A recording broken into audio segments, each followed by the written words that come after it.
ভালো করে লক্ষ্য করে দেখুন, এই হচ্ছে সাদা মাকড়। এরা কিন্তু আমের ছোট ছোট ওই গুটিগুলোকে খুব ক্ষতি করে।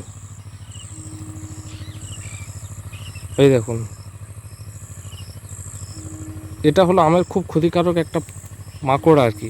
তাতে আম আছে, আমি কিন্তু অনেকটা দূর থেকে মুকুলটাকে কাটবো, বা আমি এটা নাও কাটতে পারি। যদি বা কাটি, আমি কিন্তু এখান থেকেই কাটিং করে দেবো। এখান থেকে কাটবো না, আমি কিন্তু কাটবো গোটা কত পাতার মাঝখান থেকে, এখান থেকেই কাটবো, মাঝখান থেকে কেটে দিলাম। নমস্কার বন্ধুরা, ওয়েলকাম টু গ্রিন ফার্মিং।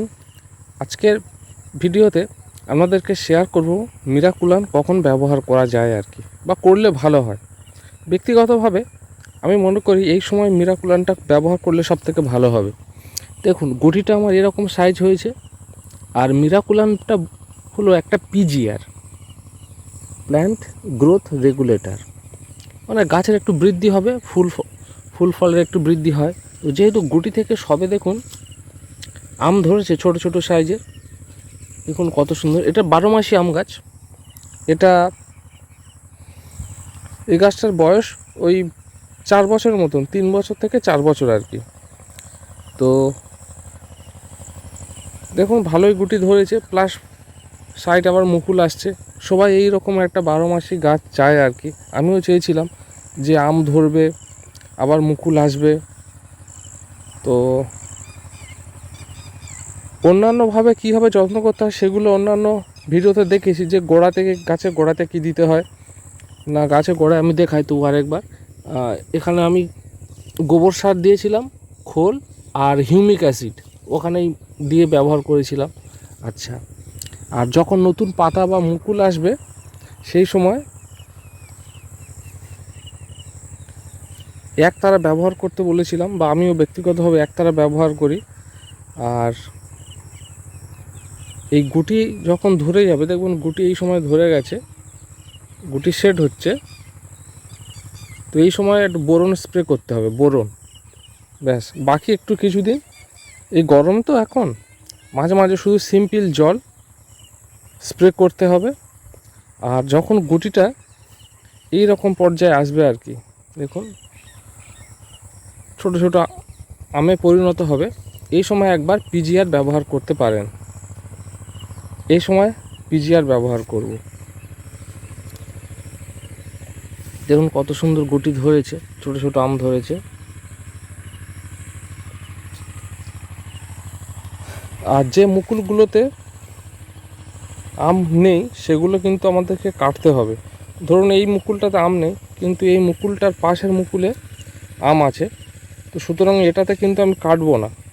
যদি কাটতে হয় আমাকে এখান থেকে কাটতে হবে, না কাটাই ভালো, যেহেতু আমটা আছে, দেখা যাক লাস্ট পর্যন্ত কী হয়। কিন্তু এই মুকুলটা যেমন আম নেই, তো এই মুকুলটাতে আমি এখান থেকে কাটতে পারি, অথবা আমি এই জায়গা থেকে কাটতে পারি, যেটাকে প্রুনিং বলি আমরা, ছাঁটাই। এখান থেকে কাটলে তবে কিন্তু সাইড থেকে পাতাটা বার হবে আর কি, সেটাও দেখাবো এই ভিডিওতে। আর সাদা মাকড় যেটা বলি না, দেখুন সাদা মাকড়টা কেমন হয় লক্ষ্য করে দেখুন। সহজে কিন্তু বোঝা যায় না, খুব কাছ থেকে দেখলে, তবে দেখতে পাবেন। এই দেখুন, এটা হলো সাদা মাকড়, পালাচ্ছে, এই এই এই সাদা মাকড়।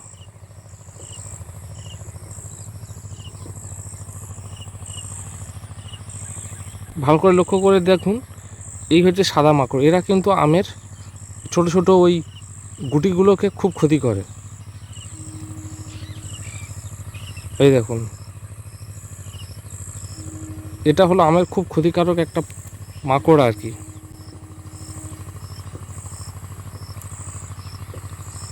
যদি একটা দুটো থাকে কোনো অসুবিধা নেই, হাত দিয়ে ধরবেন, ধরে এটাকে খতম করে দেবেন। কারণ এইটুকু ছোট গাছের জন্য 150 টাকা 70 টাকা দিয়ে ওষুধপত্র কিনবেন, কিছু নয়, মাকড়সাটাকে ধরে নেবেন।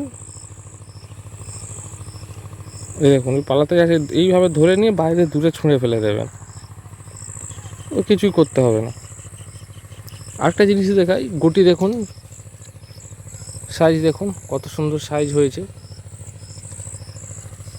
এই রকম অবস্থায় যখন থাকবে তখন একবার পিজিআর একটা স্প্রে করলে কি হয়, সাইজটা ভালো হয় আর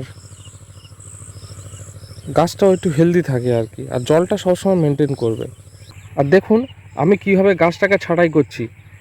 এই এই মুকুলটাতে আম আছে, আমি কিন্তু অনেকটা দূর থেকে মুকুলটাকে কাটবো, বা আমি এটা নাও কাটতে পারি। যদিও বা কাটি, আমি কিন্তু এখান থেকেই কাটিং করে দেবো, যাতে শুকিয়ে শুকিয়ে এত দূর আসতে পারে। ঈদের পরে আর আসবে না, যেহেতু আমার এখানে আম আছে। আচ্ছা, আরেকটা ব্যাপার, এটা দেখুন এটা কীভাবে কাটবো। যদি আমি এখান থেকে কাটি তাহলে এই পাতার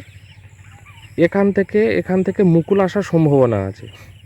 কিন্তু আমি যদি এখান থেকে কাটি তাহলে এখান থেকে এই দিক থেকে কিন্তু ব্রাঞ্চ বার হবে। যেমন দেখুন নিচেরটায় ব্রাঞ্চ বার হয়েছিল, এই দেখুন নিচেরটা আমি কোথা থেকে কেটেছি দেখুন, এই দেখুন এখান থেকে কেটেছি, কাটার পরে এই যে পাতাগুলো আছে এখান থেকে দেখুন ব্রাঞ্চ বেরিয়েছে, তারপরে এই প্রত্যেকটা ব্রাঞ্চ থেকে মুকুল এসেছে। এই দেখুন এই আম ঝুলছে। সেই জন্য আমি কিন্তু আবার বলছি, এই যে ভালো করে দেখে নিন, এখানে কিন্তু মুকুলটা আছে, কোনো আম নেই, আমের গোড়ায় কিছু পাতা আছে। আমি এখান থেকে কাটবো না, আমি কিন্তু কাটবো গোটা কত পাতার মাঝখান থেকে, এখান থেকেই কাটবো, মাঝখান থেকে কেটে দিলাম। এবারে কাটার পর এই গাছের পাতার গোড়া থেকে নতুন নতুন ব্রাঞ্চ বার হবে। এইভাবে প্রুনিং বা ছাঁটাই করে দেখতে পারেন, খুব ভালো ফল পাবে। আমিও ব্যক্তিগতভাবে এইভাবে প্রুনিং করি।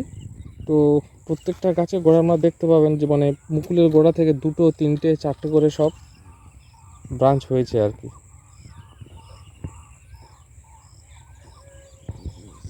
তো আপনাদের প্রত্যেকের ছাদ বাগান ফুল ফল ভরিয়ে তুলুন।